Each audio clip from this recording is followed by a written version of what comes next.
Kiçik Şəhzadə Azərbaycan nağılı. Biri varmış, biri yoxmuş. Bir padşahın gözəl bir üzüm bağı varmış. Hər gecə bir oğru bu bağı talan edir, padşahın adamları nə qədər çalışsalar da oğrunu tuta bilmirlər. Axırda padşah böyük oğluna gecə bağda keşik çəkib oğrunu tutmağı tapşırdı. Gecə yarısı şəhzadəni yuxu apardı. Sübh olanda gördülər ki, yenə də bağı talan ediblər. Şah ikinci gecə ortancıl oğlunu bağa göndərdi. Amma bu oğlanı da gecə yarısı yuxu tutdu. Yenə oğru gəlib bildiyini elədi. Üçüncü gecə şah kiçik oğlunu bağa göndərdi. Kiçik şəhzadə yatmasın deyə barmağını yaralayıb yerinə duz qoydu ki, ağrısından yata bilməsin. Gecənin bir vaxtı gördü ki, bağa bir div gəldi. Şəhzadə başa düşdü ki, üzümü oğurlayan budur. Tez ox atıb oğrunu yaraladı. Şəhzadə yaralı divin arxasınca xeyli yol getdi və gördü ki, div bir daşı qaldırdı, altından quyu çıxdı. Div quyuya girdi. Daşı da yerinə qoydu. Kiçik şəhzadə saraya qayıdıb əhvalatı qardaşlarına söylədi. Kəndir götürüb quyunun başına getdilər. Şəhzadə daşı kənara qoyub, kəndiri belinə bağlayıb quyuya endi. Qardaşları da quyunun başında onu gözləyirdilər. Şəhzadə quyunun dibi ilə gedərək bir imarətə rast gəldi. İçəri daxil olanda gördü ki, bir taxtın üstündə 3 gözəl qız əyləşib. Qızlar ona dedilər: "Sən necə cürət edib buraya gəlmisən? Bura divlərin məskənidir. Div yuxudan qalxanda səni öldürəcək." Şəhzadə dedi: "Mən eşitmişəm, divin canı şüşə qabda olur. Şüşənin yerini göstərin, divi öldürüm. Sizi də buradan xilas edim." Qızların ən kiçiyi şüşənin yerini göstərdi. Oğlan şüşəni daşa vurdu, div yıxılıb öldü. Şəhzadə qızları götürüb quyunun yanına gəldi. Qardaşları əvvəl böyük qızı, sonra ortancıl qızı kəndirlə yuxarı çəkdilər. Növbə kiçik qıza gələndə qız dedi: "Mən bunların hamısından gözələm. Qardaşlarım məni görsələr, artıq səni yuxarı çəkməzlər. Sən burada tələf olarsan. Yaxşısı budur ki, əvvəl sən çıx, sonra məni çıxardarsan." Şəhzadə razı olmadı. Onda qız dedi: "Əgər qardaşların məni yuxarı çəkib sənin ipini kəssələr, onda quyunun sağ tərəfinə get. Qabağına ağ və qara qoç çıxacaq. Ağ qoçun belinə min, o səni işıqlı dünyaya aparacaq. Qara qoç isə səni qaranlıq dünyaya aparacaq." Kiçik qız deyən kimi oldu. Qardaşları şəhzadəni quyuda qoyub getdilər.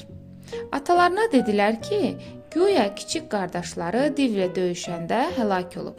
Qızları isə onlar xilas ediblər. Qaranlıq dünyada qalan kiçik şəhzadə quyunun dibi ilə sağ tərəfə doğru getdi. Ağ qoçun belinə minməyə çalışdı. Amma ağ qoç onu üstündən atdı. Gedib qara qoçun belinə düşdü. Qara qoç şəhzadəni qaranlıq dünyaya apardı. Kiçik şəhzadə bir qədər getdikdən sonra əlində yemək aparan qız gördü. Qızdan yeməyi kimə apardığını soruşdu. Qız dedi: "Burada bir əjdaha peyda olub, suyun başında oturub, hamını susuz qoyub. İndi yemək aparıram ki, əjdaha bunu yeyəndə mən də qabımı su ilə doldurum." Şəhzadə əjdahanı öldürdü, yoluna davam etdi. Gəlib böyük bir ağacın yanına çatdı. Yorğunluqdan elə kölgədə yatdı. Yuxusunun şirin yerində quş balalarının çığırtısını eşitdi. Başını qaldırıb gördü ki, böyük bir ilan ağacdakı quş yuvasına doğru sürünərək balaları yemək istəyir. Şəhzadə ilanı öldürüb quş balalarını xilas elədi və yenidən yatdı. Yuvasına qayıdan ana quş aşağıdakı insanı gördü və elə bildi ki, hər gün bir balasını yeyən budur. Onu öldürmək istəyəndə quşun balaları şahzadənin ilanı öldürdüyünü, onları xilas etdiyini dedilər. Şahzadə yuxudan oyananda böyük quş ona təşəkkür edib söylədi: "Sən mənim balalarımı xilas etmisən. İndi nə istəyirsən de." Şahzadə işıqlı dünyaya çıxmaq istədiyini dedi. Böyük quş ona bir qoyun, bir tuluqda su gətirməyi tapşırdı və söylədi ki, onu işıqlı dünyaya çıxara biləcək. Şahzadə qaranlıq ölkənin padşahının yanına getdi. Əjdahanı öldürdüyünü dedi.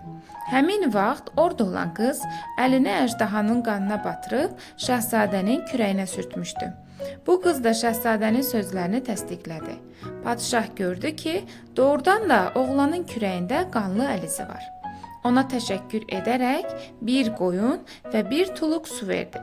Şahzadə qoyunu kəsib ətini doğradı. Bir tuluq suyu da götürüb quşun yanına gəldi. Quş dedi: "Qanadlarımın arasında otur.